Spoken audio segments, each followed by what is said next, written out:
Великден. Ами варят се около 10 минути. Не може. Без жертви не може. Не. Сега отворим капака. О, грешно. Вярното. Ето вадим яйцата. Едно. 2. 22.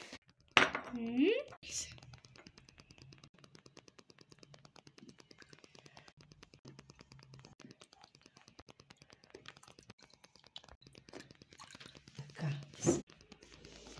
Ба, Цецко, жертва, ба. Къде е мило? Тук вижте е щупено. Къде е слънчеце? Чакай, ето. Щупено. Айде, нищо му няма. Той ще го оставим за дядо лампи. Хубаво боята. Боята, която е смесена с по 2 лъжици всяка боя с оцет.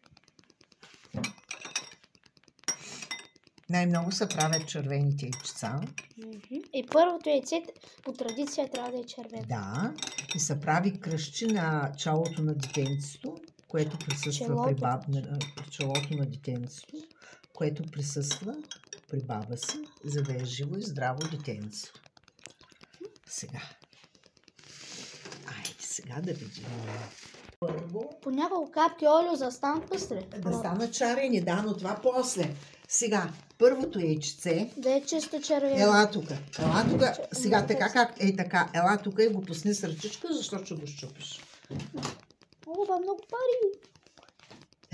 Айде, баба ще ги пуска. Да. Айде, боядисваме първото червено яйчеце.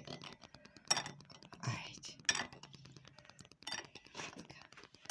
Нека сега да постои. Свещички. Ама първо, давай. Айде да си жив и здрав и много щастлив. Благодаря. Колко кръщчета може да Няколко направиш? кръщчета, добре. Както ти харесва. Така, с гореща свещ.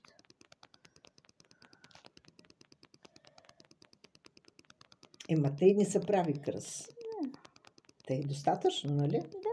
Хайде. Пак червено. Виждаш ли как се отличава кръщчето? И сега ще стане. Не чак толкова много се отличава, ама да, вижда се. Васеско не го отливай толкова много, иначе няма да се вижда. Ето, дай му малко време, отдели го. Да го махне ли? Да.